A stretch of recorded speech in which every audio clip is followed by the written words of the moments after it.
నేను మియాపూర్ నుంచి వచ్చాను. నేను 3 నెలల నుంచి ఈ క్రియాయోగా ప్రాక్టీస్ చేస్తున్నాను.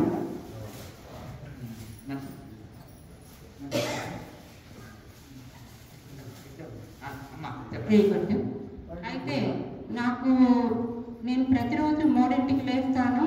2-3 అవర్స్ అయితే క్రియాయోగా ప్రాక్టీస్ చేస్తున్నాను. కానీ ఈ ప్రాక్టీస్లో నాకు నెగిటివ్ థాట్స్ ఎక్కువ వస్తున్నాయి.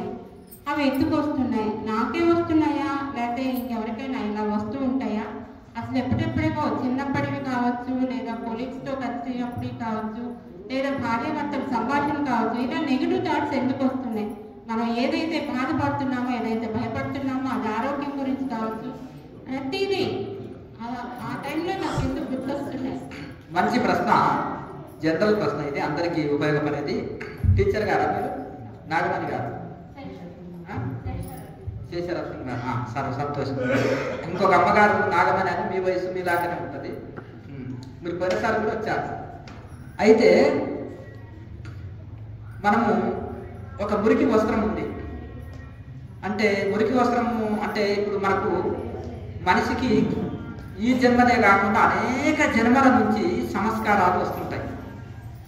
ఇప్పుడు ఎన్నో రోజుల నుంచి దుమ్ము ఒక అద్దం మీద పడినప్పుడు అది ఏం చేసేస్తామంటే, దాన్ని మంచిగా చక్కగా శుద్ధంగా మనము తుడిసి వేస్తాము. లేదంటే దానికి సబ్బు సర్ఫో లేకపోతే ఇంకేదన్నా మనం పెట్టేసి క్లీన్ చేసినప్పుడు శుద్ధి అవుతుంది. అయితే శుద్ధి అవుతుంది. అలాగే మనం ఒక వస్త్రాన్ని సబ్బు పెట్టి వాషింగ్ మిషన్లో వేసి బాగా తిప్పినప్పుడు మంచిగా తెల్లగా నడుస్తుంది తెల్లటి వస్త్రం. అలాగే మన మనసులో కూడా అనేకమైన జన్మల సంస్కారాలు ఉంటాయి కనుక ఈ క్రియాయోగం అనే వాషింగ్ మెషిన్లో వేసి తిప్పడం వలన ఆ మురికంతా బయటకు వెళ్తుంది. అయ్యో ఇంత మురికి వెళ్తుంది అది బయట కంటే వాషింగ్ మెషిన్ వేసి తిప్పుతున్నారు కాబట్టి అక్కడ ఇంకొకటి ఉంటుంది కదా, మన మాటలు వెళ్ళిపోయే దగ్గర ఇంత మురికి ఉందా, ఇంత మురికి ఉందా అంటే మరి ఎన్ని రోజుల నుంచి వస్త్రాలు మాసిపోయినాయి. ఇప్పుడు ఇంకొకటి ఎట్లా ఉంటుంది అంటే, నల్ల గొంగడి మీద నల్ల వస్త్రం మీద ఎంత దుమ్ము అంటినా కనిపించదు. అదే తెల్ల వస్త్రం మీద చిన్న డస్ట్ అంటినా కనిపిస్తుంది. అలాగే మనము ఆధ్యాత్మికంగా కొంత సాధన చేస్తున్నాం అనుకోండి. చేస్తున్నప్పుడు మన మీద పడిన మన లోపాలు కానీ, మన సమస్యలు కానీ, మనకు ఎక్కువ కోపం వచ్చినా, సంతోషం వచ్చినా, బ్యాలెన్స్ చేయనప్పుడు మనకు తెలుస్తుంది. అయ్యే నేను ధ్యానం చేస్తున్నా, నాకు కోపం ఎందుకు వస్తుంది, నాకు సంతోషాన్ని తట్టుకోలేకపోతున్నాను, లేకపోతే నాకు సమస్యలు ఎందుకు వస్తున్నాయి అని చిన్న చిన్నవి మనము మన లోపాలు మనం తెలుసుకుంటాం. ఇప్పుడు అద్దం ముందు ఉంటే మనం ముఖం కడిగినామా, బొట్టు పెట్టుకున్నామా, జుట్టు చక్కగా కట్టుకున్నామా, ఇదంతా మనకు ముందు ఉంటే తెలుస్తుంది. అద్దం ముందు మనం అర్థం చూపించినట్టుగా మనలోన మనలోన మన విచారాన్ని మనకు తెలియజేస్తుంది. మనలోని లోపాలు, మంచి చెడు. అలాగే ఇక్కడ మిగతా వాళ్ళు ఇది వాళ్ళు ధ్యానం చేస్తున్నారు కాబట్టి ధ్యానంలో మనకు మంచి భావనలు రావాలి కదా. తర్వాత అనేకమైన అంటే మనకు భవిష్యత్తులో అంటే మన జబ్బులు గుర్తుకు రావచ్చు, మన అప్పులు గుర్తుకు రావచ్చు, మన ఫ్యామిలీ సమస్యలు గుర్తుకు రావచ్చు. ఆ టైంలో ఏదైనా రావచ్చు. ఇవన్నీ ఎందుకు రావాలంటే గతంలో సంస్కారాలు వెళ్ళిపోతున్నాయి కదండి. చాలా మంది కొంచెం బాధలు, కష్టాలు వస్తుంటాయి. ఎందుకు ఎక్కువ వస్తున్నాయంటే త్వరగా అయిపోవడానికి స్పీడ్గా వస్తున్నాయి. ఇంకేం మిగలవు. తర్వాత మిగిలేసుకున్నాం శాంతి. ఎండాకాలం తర్వాత ఎందుకు ఇంత ఎండ అవుతుందంటే నెక్స్ట్ వచ్చేది వర్షాకాలం. అంటే కష్టాలు ఒకేసారి వెళ్ళిపోయి తర్వాత సుఖాలి కనుక అలాగే గురికంతా వెళ్ళిపోతే మిగిలేది మంచిగా క్లీన్గా వస్తాము, క్లీన్గా ఉంటుంది. ఆ దర్శనం వెళ్ళిపోయిన చిత్తంలో మిగిలేది మొత్తం క్లీన్ అనేది తెల్లకాయల లాగా మన చిత్తము నిలిచిపోతుంది. వాటిని పట్టించుకోకూడదు, సాక్షి పూజగా ఉండాలి. సరే దానికన్నా ఒప్పుకున్నాం, ఇప్పటి నుంచి మనం మొత్తం మారిపోయాము, ఇక నాకేం రోగాలు భయపడేది యోగం చేస్తున్నాం కదా. ఇప్పుడు గతం పడితే భయపడినా, ఇప్పుడు నాకేం భయం లేదు. అసలు యోగంలో ఉన్నా కాబట్టి రోగంతో భయం లేదు. అంటే రోగంలో ఉన్న వాడితో రోగం భోగే రోగం భోగి ఎప్పుడైనా భవిష్యత్తులో రోగం వస్తావు, చేతి తింటున్నా, భవిష్యత్తులో తింటూ తినలేకపోతున్నాం, షుగర్ కిలో తింటున్నా, నేతి మిఠాయి, భవిష్యత్తులో షుగర్ వస్తే తింటాను తినడం అంటే భోగికి భవిష్యత్తు రోగాల మీద భయం. అట్లా కనుక భోగే రోగం భయం ఇస్తుంది, యోగం నిర్భయం ఇస్తుంది. యోగం నిర్భయం ఇస్తుంది. మనకి ఇంకేం లేదు, అన్ని చింతలు పోతాయి. అంటే వైరాగ్యం మనకి ఏ భయం లేదు. అందం ఉంటే పోతలేము, ముసల్తనం భయం, విద్య ఉంటే మర్చిపోతలేము, నా ప్రత్యర్థులు ఓడిస్తారని, భుజబలం అంటే నాకంటే బలవంతులు నన్ను ఓడిస్తారని బయటికి టీంలో లేకపోతే బాక్సింగ్లో అంతే కదా. లేకపోతే మనకంటే గొప్పగా విద్య కవిత్వంలో ఓడిస్తారు, విద్య మనకంటే విద్యార్థులు విద్యలో ఓడిస్తారు. ఇంకా అనేకమైన భయాలు, దాని మనకంటే దాని ఉండవచ్చు. అంతేనా? రకరకాలుగా ఇవన్నీ భయాన్ని ఇస్తాయి. కానీ వైరాగ్యం అంటే నిర్భయం ఇస్తుంది. వచ్చేది పోయేది, ఏది వచ్చినా అవుతుంది.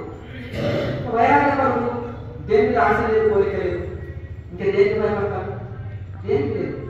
భగవంతుడి శాశ్వతం, సాధన శాశ్వతం, ఇదే సుఖం శాంతిని ఇచ్చేది.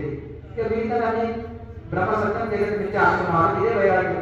భగవంతుడు ఒకే సత్యం, మిగతాదంతా మానే, తెలుగు నాకు ఇదంతా అనుకున్న వారికి ఏం పోయేది ఉంది, వచ్చేది ఉంది, ఏం భయం లేదు, నిర్భయాన్ని ఇస్తుంది వైరాగ్యం అని. వైరాగ్యంలో ఉన్నప్పుడు దేని మీద ఆశ లేదు, దాంతో తృప్తి పడే గుణం ఉంటుంది. ఇక దేని మీద ఆశ లేదు కాబట్టి భయం కూడా లేదు. ఆశ ఉన్నప్పుడు భయం కూడా కలుగుతుంది. ఆశకు దాసులైన వారు అందరికీ దాసుడు అంటారు. ఆశని దాసిని చేసుకున్నాను అనుకోండి, అతనికి ఇంకా ఏమి చింత లేదు. ఇప్పుడు నాకు ఏదైనా కావాల్సి వచ్చినప్పుడు అందరికీ ఇంకా ఒంగకి నమస్కారాలు, చేతులు కట్టుకుంటాం, అతి వినయం చూపిస్తాం. ఏదన్నా కావాలన్నప్పుడు, ఏదైనా పొందాలన్నప్పుడు అవునా, రకరకాలుగా ఇంకా అనేక అందరి దగ్గర మనం శిరస్సు కొడతాల్సిన పరిస్థితి వస్తుంది. దేని మీద ఆశ లేదు అనుకో, అట్లని గర్వం ఏముండదు, దేని మీద ఆశ లేదు, ఎవరితో అవసరం ఉండదు, ప్రశాంతంగా ఉంటాం. అవసరాలు ఎక్కువైనప్పుడు అందరికీ ఉంచాలి కదా తల. దేవుడి ముందర వచ్చు, గురువుల ముందర వచ్చు, జ్ఞానుల ముందర వచ్చు, అజ్ఞానుల ముందర కూడా ఉంచవలసి వస్తుంది. అతను కూడా ఆ చెప్పుంది ఇక్కడ తీసుకొని లోపల పెట్టా అంటారు అవసరం చూసి.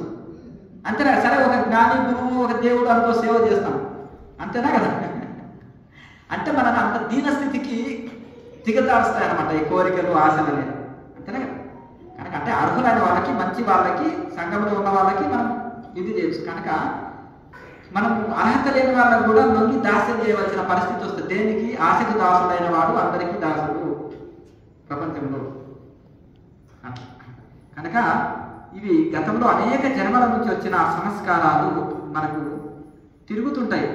సినిమా నడుస్తుంటే వస్తుంటాయి కదా, అలా రీలు పోతున్నట్టుగా వస్తూ పోతుంటాయి. సాక్షిభూతంగా ఉండాలి, మనం దాన్ని పట్టించుకోకూడదు. అయితే స్టార్టింగ్లో ఏం చేస్తారంటే అనేకమైన నెగిటివ్ థాట్స్ వస్తుంటాయి. తర్వాత మంచి మంచి థాట్స్ వస్తుంటాయి. తర్వాత మంచి మంచి అనుభవాలు వస్తుంటాయి. తర్వాత థాట్లెస్ స్టేజ్ వస్తుంది. గతంలో అనుభవాలు నాకు వస్తలేవు, అందరికి వస్తున్నాయి అంట. నాకు ఎందుకు ఈ నెగిటివ్ ఆలోచనలు వస్తున్నాయంట. తర్వాత పాజిటివ్ ఆలోచనలు వస్తాయి. ఇవి ఎందుకు వస్తాయి అంట. మన తర్వాత మంచి అనుభవాలు వస్తాయి. మన తర్వాత అనుభవాలు ఎందుకు వస్తున్నాయి అంట. అనుభవాలు ఆగిపోతాయి కొంతకాలానికి. ఈ అనుభవాలు ఎందుకు ఆగిపోతున్నాయి, ఇంకా రావాలని కోరుకుంటారు. ఇప్పుడు 1వ తరగతిలో పలక పలుకులు ఇవన్నీ ఉంటుంది, పై తరగతిలో ఇవన్నీ ఉండవు కదా, అవునా కదా? పై తరగతిలో ఉండవు కదా. కనుక ఎంత పైకి పోతుంటే అంత సబ్జెక్టు తగ్గుతుంటుంది. మన అనుభవాలు రాకపోతే మన ఎందుకు రాలేదని అంటారు. అర్థమైందా? అయితే ఈ క్రియాయోగం వచ్చిన తర్వాత నాకున్నటువంటి ఫలితాలు ఏంటి అంటే, ఇంతకుముందు బయటికి రావాలంటే భయపడేదాన్ని. టీచర్గా చేసినా కానీ ఆ స్కూల్ ఏంటో, ఇల్లు ఏంటో ఇంతవరకే తెలుసు. అంటే ఎక్కడికి బయటకు వెళ్ళేదాన్ని కాదు, ఎవరితోటి పెద్దగా మాట్లాడేదాన్ని కాదు. అయితే ఇప్పుడు ఒక్కదాన్ని రాగలుగుతున్నాను. నా కొలీగ్ ప్రతిసారి కొలీగ్తో వచ్చేదాన్ని. ఈసారి తనకు వేరే పని ఉన్నా కానీ నేను ఒక్కదాన్నే రాగలిగాను. అలాగే ఇంట్లో ఎవరైనా సరే నాతో మాట్లాడకపోతే ఇంతకు ముందు నేనేం తప్పు చేశానని చాలా బాధపడేదాన్ని. బట్ ఇప్పుడు అలాంటి బాధలు కానీ, లేదా ఎవరో ఏదో మాట్లాడలేదు అనో, నన్ను ఏదో సాధిస్తున్నారు అని ఇలాంటి ఆలోచనలు కూడా రావట్లేదు. అదొక బెనిఫిట్ నాకు. చాలా అమ్మగారు ఎంతమంది చేసింది, ఎవరైనా మాట్లాడకుంటే ఎందుకు మాట్లాడలేదు, నేను తప్పు చేసినాను అనేది బాధపడిపోతుంటారు మిగతా. ఇంకా మాట్లాడకపోతే గంట సేపు చదువుకుంటారు. ఆవిడ ఎప్పుడు వచ్చి ఊరికి ధ్యానం సమయంలో వేస్ట్ అయితే మాట్లాడకపోతే మాట్లాడితేనేమో మన ధ్యానం పోతుంది, అట్లానే మాట్లాడితేనేమో లోక వార్తలు అని ఉంటుంది. మిగతా వాళ్ళు ఎందుకంటే మిగతా వాళ్ళ ఆలోచనలు అందరూ మాట్లాడాలి, పలకరించాలి, ప్రేమలు మమకారాలు చూపాలని అనుకుంటారు. ఇప్పుడు చాలా మంది ఏమనుకుంటారు అంటే, పిల్లలకు నేను ఇంత సేవ చేసినా నన్ను వృద్ధాశ్రమంలో వేసాను, నాకు తిండి పెడుతున్నారని చాలా ఇంటి సమస్యలు ఉంటాయి. వృద్ధులు చెప్పుకుంటున్నారు. కారణంగా నేను ఎక్కడున్నా మంచిని బాగా పొగుడుతాను. శ్రీరామాచార్య అనేవారు, ఆ మహానుభావుడు హరిద్వార్లో ఏం చేశారంటే ఒక పుస్తకంగా రాశారు. కేవలము ఒంటరి జీవితం గడిపే వాళ్ళకి, జీవితంలో ఫెయిల్ అయిన వాళ్ళకి, లేదా వృద్ధులు వీళ్ళు ఉంటారు కదా, సెల్ఫ్ కాన్ఫిడెన్స్ కోసం. అంటే భగవంతుడు నిన్ను ఇక్కడ పేరు చేసినందుకే ఆధ్యాత్మిక వైపు మళ్ళీ పిల్లలు నిన్ను ఇంకా దగ్గర కూర్చారనుకో, మనవరాలు ఇల్లు అన్ని సదనం ఒక దాసిలాగా చేయాలి. మళ్ళీ వాళ్ళ పెళ్ళిళ్ళు కూడా మా పిల్లలు తెలివి తక్కువ అంటే మా మనవళ్ళ పెళ్ళిళ్ళు కూడా చేయాలి. అప్పుడు సుతం రామకృష్ణ అనుకుంటాం అంటారు.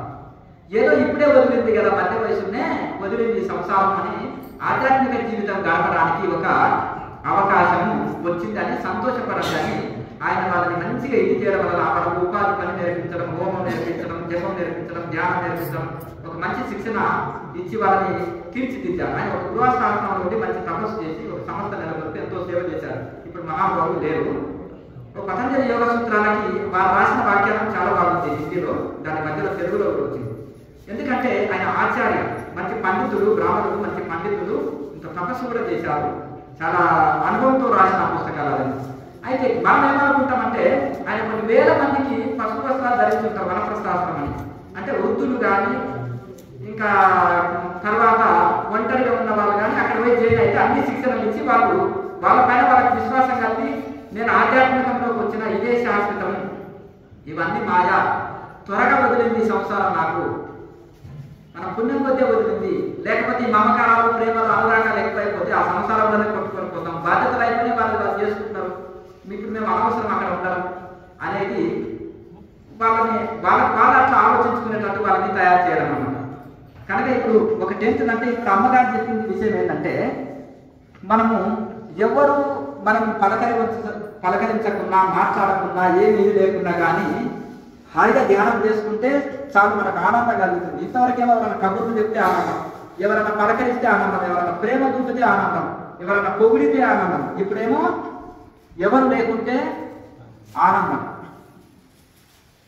అంతే కదా, ఏక నిరంజన్ దో గడబులు తీన్ లట్పట్ అంటే చార్ చిట్పట్ అంటారు. ఎందుకంటే ఇంకా ఏమి గడబులు ఏక నిరంజన్ భగవంతుడితోటి మనము కలిసిపోతాం. కనుక ఇప్పుడు ఒంటరి జీవితమే ఆనందం అనిపిస్తుంది. ఒంటిగా కూర్చొని ధ్యానం చేస్తే, ఎవరు లేనప్పుడు ఒంటిగా కూర్చొని ధ్యానం చేస్తాం కదా, అదే బ్రహ్మానందం. నా పేరు రాఘవులు. నేను నిజాంపేట నుంచి వచ్చినాను. నిజాంపేట ఒక గత 7 నెలల నుంచి స్టార్ట్ చేసినాను. యాక్చువల్గా పూర్తిగా చేసిన అంటే కార్తీక మాసం చేయబట్టి మా ఇంట్లో కొంచెం వంటలు కూడా మార్చారు, కొంచెం ఇప్పుడు పడలేదు. కానీ అంతవరకు ఎట్లా చేసేవాళ్ళు వంటలు చెప్పండి. నడుము నొప్పి తగ్గిపోయినా సార్. అంతవరకు వంట ఎట్లా చేసేవాళ్ళు, ఇప్పుడు ఎట్లా చేసేవాళ్ళు? ముందు ఉల్లిపాయ వాడేవారు. ఈ నెల నుంచి బంద్ అయింది.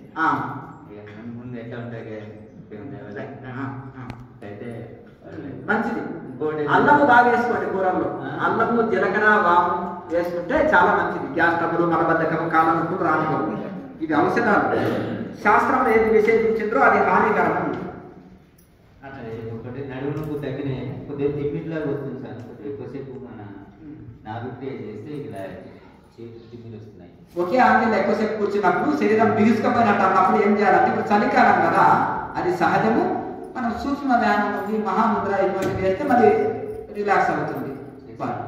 ప్రాణాయామం ఎక్కువసేపు టెక్నిక్గా తీసుకోలేకపోతున్నాను. అది ప్రాక్టీస్ చేయంగా సాధ్యమవుతుంది. మొదలు మనం చేతులు బయట నడపలేదు కదా, ప్రాక్టీస్ వలన చేతులు కూడా బయట నడపగలుగుతాం. వదలడం ఎక్కువసేపు వదలగలుగుతున్నాను కానీ తీసుకోవడం ఎక్కువసేపు తీసుకోలేదు. ఇంకా బాగా ప్రయత్నం చేయాలి. కంఠం ద్వారా లైట్గా శబ్దం చేయాలి, స్లోగా తీసుకోవాలి. మనం ఏం చేస్తామంటే ఒకేసారి ఎక్కువ ఫీల్ చేసుకున్నప్పుడు ఎక్కువసేపు తీసుకోలేవు. అప్పుడు ఏం చేయాలంటే శ్వాసని కొంచెమే ఎక్కువసేపు తీసుకోవాలి. వదిలేటప్పుడు నువ్వు స్లోగా వదులుతుండొచ్చు, తీసుకునేటప్పుడు సడన్గా తీసుకుంటావు. సడన్గా తీసుకోకూడదు. సడన్గా తీసుకోకుండా ఆ కొద్ది శ్వాసని ఎక్కువసేపు తీసుకోవాలి. అట్లా ప్రయత్నం చేయాలి. బాగా ప్రయత్నం చేస్తుంటే అప్పుడు ఎక్కువ శ్వాస తీసుకోవాలి. కానీ ఇక్కడ ఎక్కువసేపు తీసుకోవాలి. అంటే తక్కువ శ్వాస అంటే ఎక్కువసేపు తీసుకోగలుగుతాం. ఎక్కువ శ్వాసను ఒకేసారి తీసేసుకుంటే ఎక్కువసేపు తీసుకోలేము. కనుక తక్కువ శ్వాసని ఎక్కువసేపు ప్రయత్నం చేస్తున్నారు. వదిలేటప్పుడు మీరు వదిలేటప్పుడు ఎలా తక్కువ శ్వాసని మెల్లగా నెమ్మదిగా వదులుతున్నారో, తీసుకునేటప్పుడు కూడా తక్కువ శ్వాసని ఎక్కువసేపు తీసుకోవడం చేయాలి. అంతే. మీరు వదిలేటప్పుడు కరెక్ట్గా వదులుతున్నారు, తీసుకునేటప్పుడు సడన్గా తీసేసుకుంటున్నారు. ఆ పని చేయకుండా తీసుకునేటప్పుడు ఎంత జాగ్రత్తగా నెమ్మదిగా వదులుతున్నారో, వదిలేటప్పుడు ఎలా వదులుతున్నారో, తీసుకునేటప్పుడు కూడా అలాగే ప్రాక్టీస్ చేయాలి. ఇంకోటి ఏంటంటే బీపీ షుగర్ ఉండే మిగతా ఆహారం తీసుకోవడం వల్ల నాకు బీపీ మొత్తం కంట్రోల్ అయింది. ఇంకొక విషయము, తీసుకునే ఆహారమే అవసరం. మీరు అనుకుంటారు సగం జబ్బులు ఆహారంలో మార్పులు చేసుకుంటే చాలు. ఇప్పుడు షుగర్ ఉందండి, టోటల్గా రైస్ వదిలి పెట్టండి, మేము చనిపోతామా? రైస్ తినకపోతే ఫారినర్స్ రైస్ తింటున్నారా? యూపీలో రైస్ తింటున్నారా? రొట్టె తిని ఉంటలేరా? చెప్పండి. మనకు ఎంత భోజనం అని పెట్టండి, 5 సార్లు టిఫిన్ పెట్టించిన ఈ రోజు నాకు భోజనం పెట్టేయలేదు అంటారు. మీరు టిఫిన్ పెట్టించారు, భోజనం పెట్టించారంటే మన వాళ్ళకి ఇంత ఒక పూట అయినా ఒక ముద్ద అన్నం ఉంటే అంటే దానికి అభ్యాసమైన బాధ్యతమైన అనుకోండి ఒక రకంగా.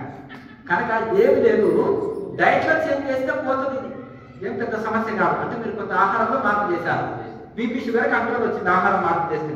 ఇటు సాధన కూడా చేస్తున్నారు కదా, ఆహార నియమము, యోగాభ్యాసము, ధ్యానము మనకు ఆరోగ్యం చక్కగా ఉంచడం కోసం ఎంతో సహాయకారి. సంతోషం, శుభం, మంచి ఫలితం పొందారు.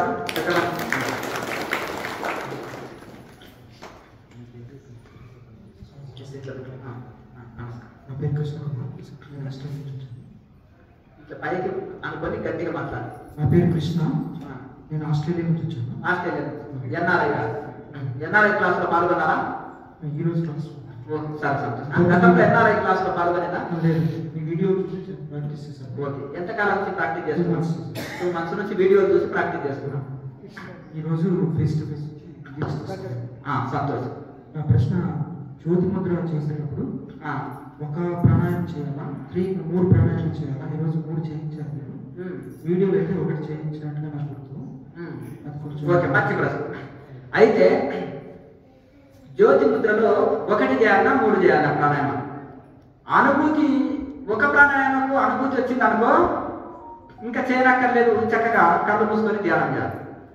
మొదటి ప్రాణాయామకు అనుభూతి రాలేదనుకోండి, వెంటనే ఏం చేయాలి? 3 ప్రాణాయామాలు కంటిన్యూ చేయాలి. 2వ ప్రాణాయామకు అనుభూతి వచ్చింది అనుకోండి, ఇంకా చేయనక్కర్లేదు, ఆపేసేసి చక్కగా ఆ జ్యోతిని చూస్తూ అనుభూతి పొందుతూ తన్మయత్వం చెందుతూ చక్కగా ధ్యాన స్థితిలో ఆ జ్యోతి పైన దృష్టి పెట్టి తన్మయత్వం చెందుతూ ధ్యానం చేయాలి. ఇక 3వ ప్రాణాయామకు వచ్చిందనుకో సరే, మొదటి ప్రాణాయామకే వచ్చిందనుకోండి ధ్యానం చేయాలి. ఇక 3టికి రాలేదనుకో ఇంకా రోజు బాగా ప్రాక్టీస్ చేస్తుంటే కుంభకాన్ని పెంచుతూ పోతుంటే కొన్ని రోజులకు వస్తుంది. ఈ రోజు ఎవరైనా అనుభూతి పొందిన వాళ్ళు ఉన్నారా? పొందిన అవతలే మళ్ళీ లేవండి.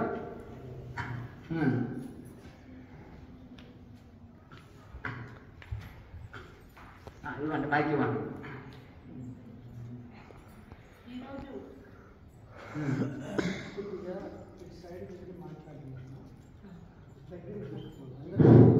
ఇలా పైకి చెప్పాలి, పైకి ఇట్లా పైకి ఇట్లా అనుకోవాలి.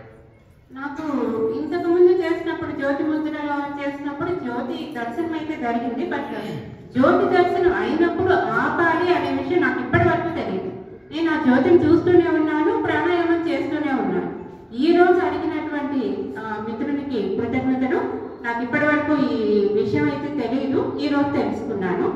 అయితే నాకు ఒక చిన్న సమస్య ఉండేది ఏంటంటే, ఇంతకుముందు ధ్యానం చేసినప్పుడైనా సరే ఏదైనా అనుభవం వచ్చినప్పుడు పక్క వాళ్ళతోటి దాన్ని షేర్ చేసుకుంటే దాని ఫలితం తగ్గుతుంది అనేది నాకు తెలిసినటువంటి విషయం. అందుకే నాకు ఏదైనా అనుభవం వచ్చినా పక్క వాళ్ళకి చెప్పాలంటే భయం, అది ఆగిపోతుందేమో, నేనేమన్నా అది తప్పు చేసినట్లు అవుతుందేమో అనే ఒక భయం అయితే ఉండేది. ఇంతకుముందు అంటే నాకు ఈ క్రియాయోగ బిగిన్ చేసినప్పుడు 1 నెల క్రితం ఈ జ్యోతి దర్శనం అయింది. అప్పుడు నా కొలీగ్తో నేను షేర్ చేసుకున్నాను. తర్వాత కొన్నాళ్ళ దాకా నాకు జ్యోతి దర్శనం కాలేదు. ఇదేంటి, ఇది కరెక్టేనేమో నా ఆలోచన అని ఒక భ్రమలో అయితే నేను ఇప్పుడు ఉన్నాను. అది నేను గురువు గారిని ప్రశ్న కింద అడుగుతున్నాను. అలాగే ఈ రోజు కూడా నాకు జ్యోతి దర్శనం జరిగింది. కొన్నాళ్ళు అంటే కొన్ని రోజులు కనిపించడం, కొన్ని రోజులు మళ్ళీ మామూలుగా ఛానల్ సాగటం అనేది జరుగుతుంది. ఈ రోజు అయితే మాత్రం చాలాసేపు నేను ఆ జ్యోతి దర్శనాన్ని అనుభవించాను. అలాగే ఆ జ్యోతి దర్శనంలో కూడా ఇంతకు ముందు వచ్చిన జ్యోతి దర్శనానికి దీనికి చాలా తేడా ఉంది. అప్పుడు ఉన్నటువంటి జ్యోతి దర్శనంలో ఒక సూర్య భగవానుడు అసలు ఆ కిరణాలు చూడలేనటువంటి తీక్ష్ణతలో ఉన్నాయి, ప్లస్ చాలాసేపు అది అలా వస్తూనే ఉంది. తర్వాత కొంతసేపటికి నేను మళ్ళీ నార్మల్ ఛానల్లోనే ఉండిపోయాను, అది తగ్గటం జరిగింది. ఈ రోజైతే అది అగ్నిగోళంలాగా రావడము, ప్లస్ మధ్యలో ఒక నలుపులాగా రావడం, దానిని కొంచెం మళ్ళీ కలర్స్ చేంజ్ అవ్వడము, అలా చాలాసేపు నేను ఈ జ్యోతి దర్శనాన్ని చూడటం జరిగింది. అంటే చూడగలిగే స్థితిలో వచ్చింది, మరీ వెలుగుగా కాకుండా. అది నాకు కాంతులు వెదజల్లినాయి అనమాట. అనేకమైన అగ్నిగోళం లాగా మెరిసిపోతూ అట్లా దివ్య కాంతులు వెదజల్లినాయి. అయితే అమ్మగారికి వచ్చిన డౌట్ వారి ప్రశ్నలో ఇప్పుడు కృష్ణ గారు అడిగిన వాటిలో ఏంటంటే జ్యోతి దర్శనం అయిన తర్వాత ప్రాణాయామం చేయకూడదు అని ఆన్సర్ నేను చేసిన కదా, నా డౌట్ కూడా క్లియర్ అయిందని చెప్పింది. ఇక జ్యోతి దర్శనం అయినాక ప్రాణాయామం చేయకూడదు, ఎందుకంటే ఫైనల్ జ్యోతి ముద్ర అనేది ఫైనల్. జ్యోతి ముద్ర వేసినాక ఇంకా ధ్యానమే చేయాలి, మళ్ళీ ప్రాణాయామం చేయకూడదు. జ్యోతి ముద్ర అయిన తర్వాత కూడా ప్రాణాయామం చేయవచ్చేమో అని నాకు డౌట్ ఉన్నది. ఇప్పుడు ఆయన దాంట్లో ఆన్సర్ చేసిన కదా ఆయన ఈ ప్రశ్నకి. అట్లా కనుక జ్యోతి ముద్ర వేసినాక ఇంకా ధ్యానమే చేయాలి. జ్యోతి వచ్చినా రాకుండా ధ్యానం చేయాలి, మళ్ళీ ప్రాణాయామం చేయకూడదు. మళ్ళీ మహాముద్ర వేసేటప్పుడు చేయొచ్చు ప్రాణాయామం. ధ్యానాంతర జపం జపాంతర ధ్యానం అమ్మ మాట్లాడాలి, పర్లేదు, నేను భయపడాలి. దగ్గర ఇట్లా ఇట్లా పట్టుకోండి, మాట్లాడాలి. అమ్మా కొంచెం ప్రశాంతత అనేది ఒకలాంటి అనుభవం చెప్పడానికి కూడా లేదు, అమ్మా ఎక్స్ప్లెయిన్ చేయలేను. అమ్మా అంటే చాలా ప్రశాంతంగా, అంటే ఎప్పుడు ఆ స్థితి నాకు దొరకలేదు, ఈ రోజే అనిపించింది అనమాట. చాలా సంతోషం. అంటే ఇన్ని రోజుల సాధనలో కూడా నేను చాలా మారిన నాకు తెలుస్తుంది. అమ్మా అంటే నేను ఫుడ్ కూడా చాలా మార్చేసినాను. అమ్మా నాన్ వెజ్ కంప్లీట్ గా స్మెల్ కూడా పడట్లేదు, స్పెషల్ నాన్ వెజ్ స్మెల్ కూడా పడట్లేదు. ఎన్ని రోజుల నుంచి చేస్తున్నారు తల్లి? ఇప్పుడు 6 months. జూన్ 9th కి దీక్ష తీసుకున్నాను. అప్పటి నుంచి ఇంతవరకు నేను నాన్ వెజ్ మా ఇంట్లో కూడా రాలేదు. ఇప్పుడేమో ఇక్కడ స్మెల్ తీసుకున్నా నాకు పడట్లేదు. సంతోషం. ఎందుకంటే శాకాహారం గొప్పతనం, మాంసాహారం నష్టం అనేది ఇక్కడ చెప్పడం జరుగుతుంది. అది అట్లా మీరు అభ్యాసం చేసుకున్నాక కొంత ఆధ్యాత్మికంలో వచ్చి బాగా సాధన చేసే వాళ్ళకు కూడా సహజంగానే మాంసాహారం పడకుండా అవుతుంది, సహజంగానే అవుతుంది. మంచి అనుభవం పొందారు, సంతోషం. చెప్పడానికి లేదు ఇంకా, అంటే వర్ణించలేము అందరికి. ఇప్పుడు పండితులు కాదు కదా, కాళిదాస్ అయితే వర్ణిస్తాడు, అట్లా అర్జునుడు వర్ణించాడు. ఓహో కృష్ణ, దివ్య కాంతులు, దివ్యమైన వెలుగులు, దివ్యమైన సుగంధాలు మీ శరీరం నుంచి వెదజల్లుతున్నాయి ఆహా అని స్తోత్రాలు చేస్తాడు కదా. 11వ అధ్యాయంలో విశ్వరూప సందర్శనాన్ని చూసినప్పుడు ప్రతి క్రియాయోగి కూడా ఇక్కడ అర్జునుడు అవుతున్నాడు. ఆ కూటస్థ చైతన్యమే విశ్వరూప సందర్శన యోగము. విశ్వరూపాన్ని సందర్శించడం అంటే దర్శించడము. కనుక ఆ విశ్వరూపాన్ని దర్శిస్తున్నాం. కూటస్థ చైతన్యము, దివ్యమైన కాంతులు, దివ్యమైన వెలుగులు, దివ్యమైన సుగంధాలు, అనేకమైన ఆ విశ్వ విరాట్ స్వరూపాన్ని ప్రతి క్రియాయోగి ఆ 30 దేవతలను ఒకేసారి దర్శిస్తాడు. అనేకమైన కలర్స్ అంటే అవి అనేకమైన దేవతలు ఒకే దగ్గర దర్శిస్తాం. కూటస్థ చైతన్యంలోనే సమస్త దేవి దేవతల్ని మనము దర్శిస్తాం అన్నమాట. అది మామూలు కలర్స్ కాదు, మన జీవితంలో ఎన్నడూ చూడండి. అది ఇన్నర్ పిహెచ్డి అంటారు. బయట పిహెచ్డీలు ఎన్ని చేసినా ఇన్నర్ పిహెచ్డి లేకపోతే 0. కనుక సమస్త ఇప్పుడు కబీర్ దాసు, అలాగే ఇంకా గొప్ప గొప్ప వాళ్ళు కూడా రత్నాకరుడు అంటే వాల్మీకి మహర్షి వీళ్ళు చదువు రాకుండా తపస్సు వలన ఏంటంటే మహా ఋషులుగా మారారు. కనుక మనం ఎన్ని సంపద ఉన్నా, ఎంత చదువు చదివినా ఆధ్యాత్మిక ధ్యానం లేదు, సుఖం లేదు, శాంతి లేదు, మనిషికి పూర్తి తృప్తి లేదు. ఎప్పుడైతే ఆధ్యాత్మికం వలన మన భౌతికం ఎన్ని అనుభవించిన మనిషి లోపలి ఆనందం అనేది అది వేరు. అది బయటికి కాదు. అది అంటే ఇన్నర్ వరల్డ్ ఒకటి ఉంటుంది. లోపలి ప్రపంచాన్ని అందరికీ పరిచయం లేదు. కేవలం ఆ లోపలి ప్రపంచము యోగులకే పరిచయం ఉంటుంది. ఈ ప్రపంచంలో ఎలక్ట్రాన్ వరకే కనుక్కున్నాం మనం. ఎవరు ఐన్స్టీన్ గారు చెప్తారు. అంతకంటే సూక్ష్మ విషయాలు ఎన్నో ఉన్నాయి. అవి సైన్స్ ద్వారా కనుక్కోలేము, ఇంకా అంత డెవలప్ కాలేదు, మనం కనుక్కోలేము కూడా. అనంతం ఎంత కనుక్కున్నా కానీ అంతకంటే సూక్ష్మ విషయాలు ఉన్నాం. ఆత్మ నుండి అది మనకి మైక్రోస్కోప్ తోటి చూడలేము, లేకపోతే ఇంకేదేంతో చూడలేము. మనం చక్రాలను కూడా మైక్రోస్కోప్ తోటి చూడలేము. ఎందుకు? 472,000 నాలుగు ఉన్నాయి. అవి ఎక్స్రే మిషన్కి అందవు. అందుకని డ్యామేజీలు అయితే శరీరంలో కొన్ని ఆరోగ్య సమస్యలు ఎక్స్రే నార్మల్ అని వస్తుంది. కొంతమంది సంతానమైన 40 ఏళ్ళు అయింది, నార్మల్ అని వస్తుంది, సంతానం కలదు. ఎందుకు? కొన్ని చిన్న లోపాలు ఉంటాయి శరీరంలో, అవి ఎక్స్రే మిషన్కి అందవు. కొన్ని శరీరంలో మనకు కొన్ని ఏదైనా ఆరోగ్య సమస్యలు ఉంటాయి కూడా ఎక్స్రే మిషన్కి అందవు. సూక్ష్మంగా ఉంటాయి. అవి డ్యామేజ్ అయిపోయినప్పుడే, పూర్తి శరీరంలో ఏదైనా డ్యామేజ్ అయినప్పుడే ఎక్స్రే మిషన్కి అందుతాయి. అంతకు లేకపోతే అందవు. సూక్ష్మమైన విషయాలు. అలాగే భగవంతుడు కూడా మన వెంట్రుక కంటే కోటాను కోట్లు సూక్ష్మం. కొన్ని కోటాను కోట్లు సూక్ష్మం. అంటే స్థూలం కంటే స్థూలము, సూక్ష్మం కంటే సూక్ష్మం. స్థూలం అంటే విశ్వ విరాట్ మొత్తం బ్రహ్మాండం అంతా ఒకే శరీరంలో పెట్టాలి కృష్ణ పరమాత్మ. సూక్ష్మం అంటే మన వెంట్రుక కంటే కోటాను కోట్లు సూక్ష్మం. అందుకని ఆయన కనిపించదు. ఇప్పుడు పాపలో వెన్న ఎందుకు కనిపించదు చెప్పండి? ఎందుకు కనిపించదు? సూక్ష్మంగా ఉంది. ఇప్పుడు మన కంటికి ఇది క్రిములు, ఎలక్ట్రాన్ ఉంటా ఎందుకు కనిపించవు? కంటికి పొరవస్తేనే కొన్ని దృష్టి మందగిస్తుంది. అటువంటిది ఆ సూక్ష్మమే మరి మైక్రోస్కోప్ పెడితే కనిపిస్తున్నాయి. మరి అంతకంటే సూక్ష్మం ఏదో చూపెట్టాలి? దివ్య దృష్టి, దివ్య జ్ఞానం. మరి వీరభద్ర స్వామి వారు గత 600 సంవత్సరాల ముందే ఆయన చెప్పిన ఎన్నో జరుగుతున్నాయి, జరగబోతున్నాయి. ఎట్లా? అది దివ్య జ్ఞానంతో, దివ్య దృష్టి ద్వారా భూత భవిష్యత్తుని అంచనా వేసి చెప్పగలిగారు. దివ్య దృష్టి ద్వారా చెప్పగలిగారు. అట్లా చాలా మంది అంటున్నారు, థర్డ్ ఐ ఓపెన్ అయితే